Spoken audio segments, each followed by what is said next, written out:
God only knows what you've been through. God only knows what they say about you. God only knows how it's killing you. But there's a kind of love that God only knows. God only knows what you've been through. God only knows what they say about you. But God only knows the real you. There's a kind of love that God only knows.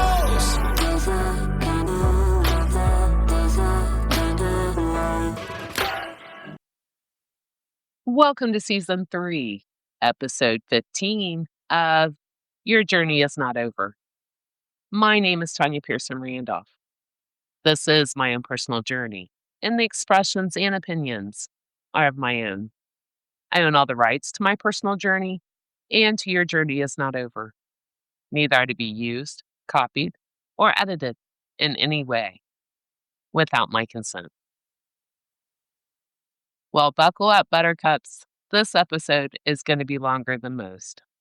God had a lot He wanted me to say today, and I'm so glad I'm long-winded. So feeling the need to stay on this train right now, but I do want to tell you, when I jump back onto the other train of me being at 16 years old, well, hang tight because I do have, yes, some more trauma, but also some funny stories about me. One, being a carny. Who knew, right? Only for a week, but I got to again experience it. And also about a really cool boyfriend whom I had, and his nickname was Ken. And of course, I was Barbie. Looking back, it was fitting, I guess. But he introduced me to flying lessons. Again, who knew, right? My life wasn't all bad. Or I can say, again, I played the hand I was dealt at home, and I enjoyed when I could just breathe and be me outside of home. I made the best of both worlds. It's the best way to describe it. But again, feeling the need to stay on this train and discussing my fear of leaving my home completely. I no longer had control of the panic attacks, the anxiety. Oh no, it had taken control of me, my life completely. And it came in like a wrecking ball too, and it destroyed my world as I knew it. It changed me, who I was, whom I'd always been. Well, that night at the restaurant, my late husband, not understanding the sudden switch, the anxiety, the panic attacks, well, he pretty much forced me to go into that restaurant that night. Let me just say, unless you have personally experienced this, then there is no way you can wrap your head around it, let alone relate. And those that don't know how crippling it is, well, they think if they push you, tell you to get out of your head and just do it, well, don't you think if it was that easy, people would do it? It's not that easy. And the harder that, I'm going to speak for myself right here. Well, the harder that someone tried to push me, insist I overcome it, the more my body, my mind, and my soul resisted, and it retreated even more. Plus, I'm not a person who likes to be forced to do anything. If I resist, well, my gut, my intuition is telling me, screaming at me, that's not the path for me. There's a reason I resist, and I trust my gut. So now, at this time, with the anxiety and the panic attacks, and being made to go into somewhere I didn't want to go into, it wasn't the restaurant. Oh no, it could have been anywhere. All I wanted was to go home, to retreat. It was safe for me. That's what my brain was telling me anyway. So being forced to go in, it wasn't good. I couldn't even eat. I was almost in tears, and it took everything I had to hold them in. And I remember I couldn't wait for him to finish eating so we could just go home. I do remember the confusion and then him feeling guilty for forcing me. He knew I didn't resist. I always went along with whatever. So that night, he got to see just how serious this was, how I changed, like what seemed like overnight, like a light switch getting flipped. One day you're doing and you're maintaining and you're thinking you're doing a pretty good job at first surviving all that you've endured and experienced, and then maintaining, storing, and compartmentalizing it and moving on. Never healing, moving on, sweeping it under the rug and carrying on as if nothing ever happened. Well, all that trauma, hurt, pain, sorrow, grief, loss has to go somewhere, be stored somewhere in our minds, our subconscious. As you know, I have my own little ways of seeing things. Well, I call it our filing cabinets. They're only built to hold so much, just like our minds. Even computers, when they go on overload, well, they crash or they shut down completely. Again, just like our minds. So staying on this train is so important because there are millions of people that suffer around the world and whom have become prisoners of their own homes, the only place that feels safe. I am so sorry that your trauma, your unresolved trauma, your childhood trauma, your grief, whatever you experienced that triggered you and led you there, it's an existence that once you enter into, you don't know if you'll ever make it out of. Believe me, I do know that all too well. Again, I thank God for my journey, for the lessons, and for the personal experiences which brought knowledge and wisdom to speak on this and about this. Again, I had to endure it, experience it myself. So now I can speak on it and be relatable and to help so many people to overcome it and get back your lives and go on to enjoy your life and look back at this time in your life as only a memory. When you're in the midst of any storm, please tell yourself, this is for now, not forever. And with God, you can get through anything. Also, please trust and believe and if you're suffering, you're not alone. Again, millions of people suffer every single day around the world, each with their own personal traumas, their own experiences, their own lessons on their own personal journeys. And also, please know and do hear this. Your traumas led you there, but God is going to lead you, carry you out. I'm living testament to that. Again, if I can do it, overcome it, anybody can. You can. Have faith in God first and foremost, and then have faith in yourself. Now that's where the magic is. And I do want to say, I have coached several people, and just by being relatable and also realizing that it had to take baby steps. First, humanizing someone. Once in lockdown and away from people, places, and things, even though safe and peaceful, it leaves one feeling disconnected, out of touch. So just befriending them, understanding them, relating to them, and uplifting and encouraging them. Uplifting their confidence, keeping their thoughts and concentration on happy thoughts, positive things, and also allowing them to open up, providing that safe place for them. I hear all the time, well, you know, Tanya, you remember. Yes, I do. And again, it's magical that now one of the worst times in my life is now shared and used to relate, to help, to inspire, to encourage, and to set an example to show that you can overcome it and do whatever you want to in life. All the people I've coached have done just that. And it's so magical to help and see the transformations from being where I was, locked in my house, scared to leave the safety of their homes, to just living their best lives, traveling, shopping, and again, living their best lives. And truthfully, they all go and do more than I do now. Those, my students, have surpassed the teacher, is our running joke now, because I am a homebody by nature. Not out of anxiety nor fear. No, not now. Again, please know your trauma took you there, and God's going to bring you through it, over it, and out of it. Please trust and believe. Matthew 19:26 teaches us that with God, all things are possible. Also, before I sign off today, I want to share. The other morning, I was up early, per my normal, when I have to send out an episode before I leave for work.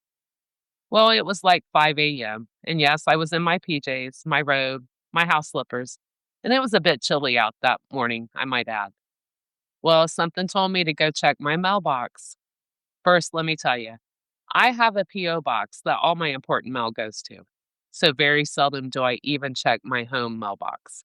Again, something said go check it.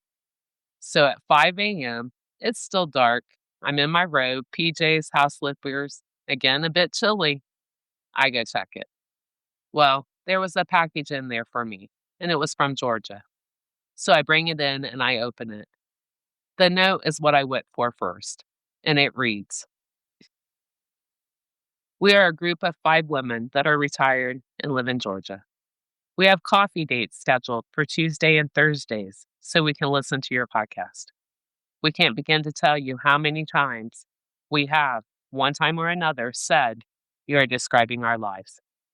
Thank you for speaking out and helping so many people.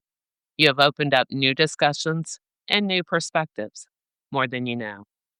All our love, the Georgia Gals." Well, my Georgia Gals, yes, you noticed how I put my on the front of that. I do that with special people in my life.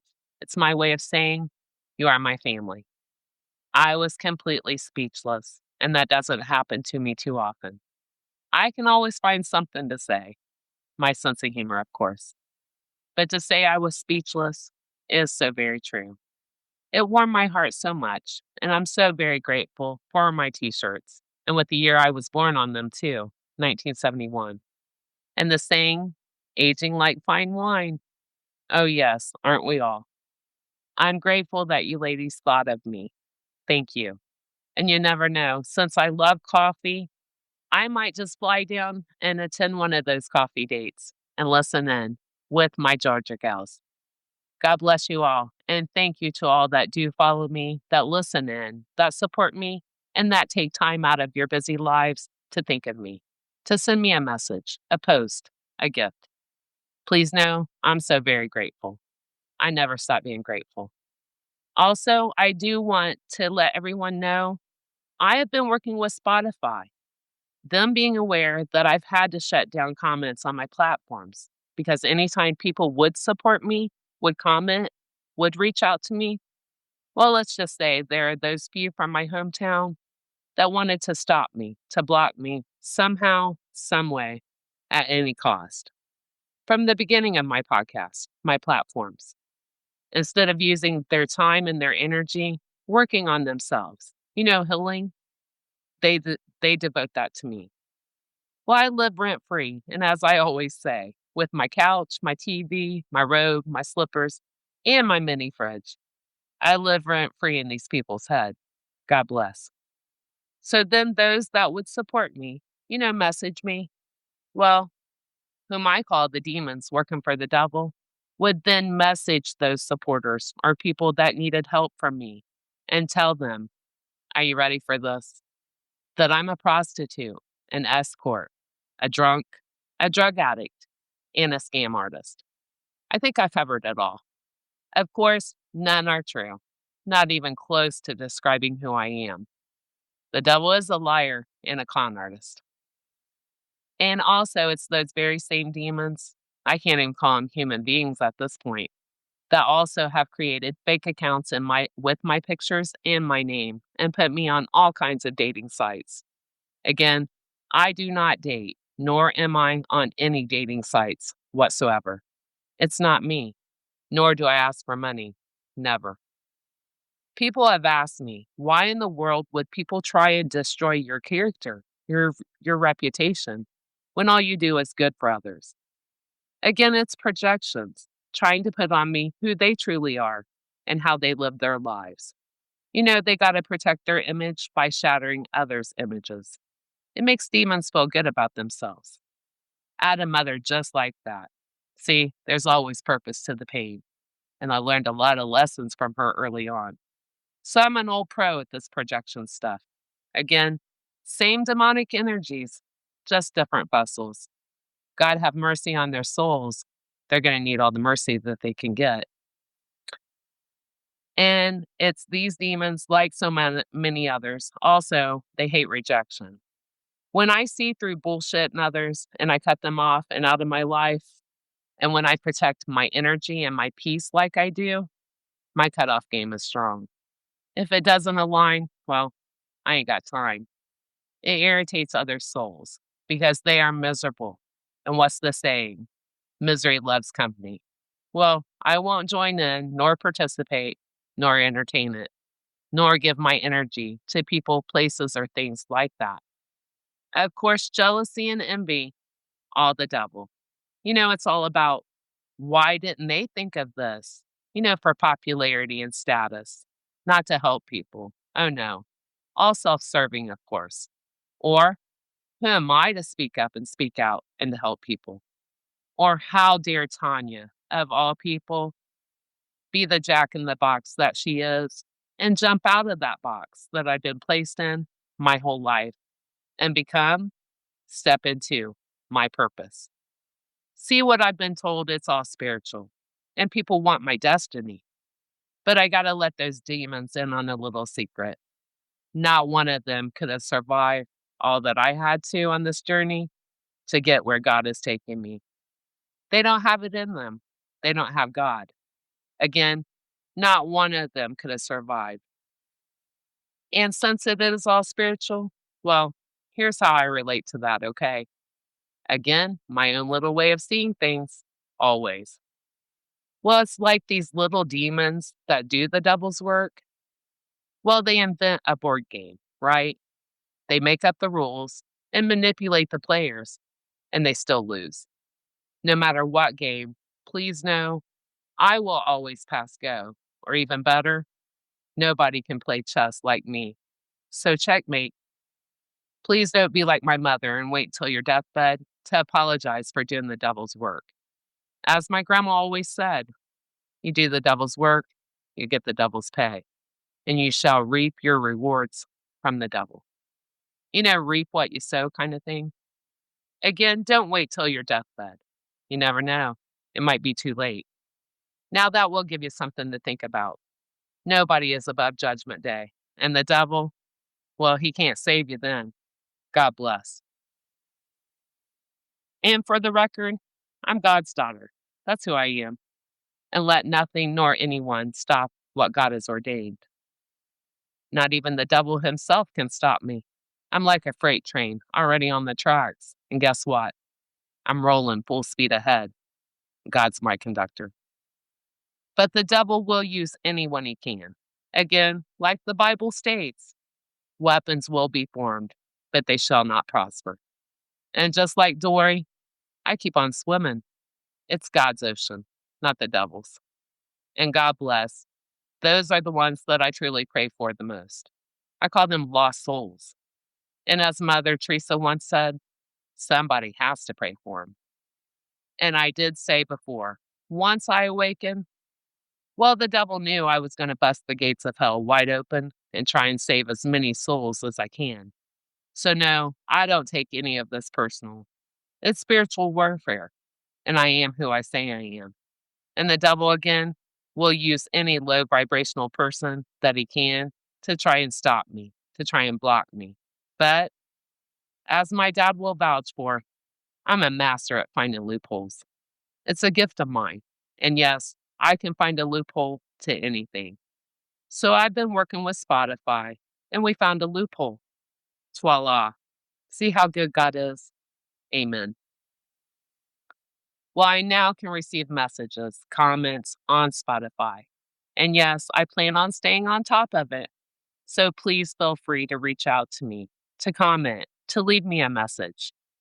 Thank you to Spotify for helping me to be able to connect with my listeners in a safe, secure way.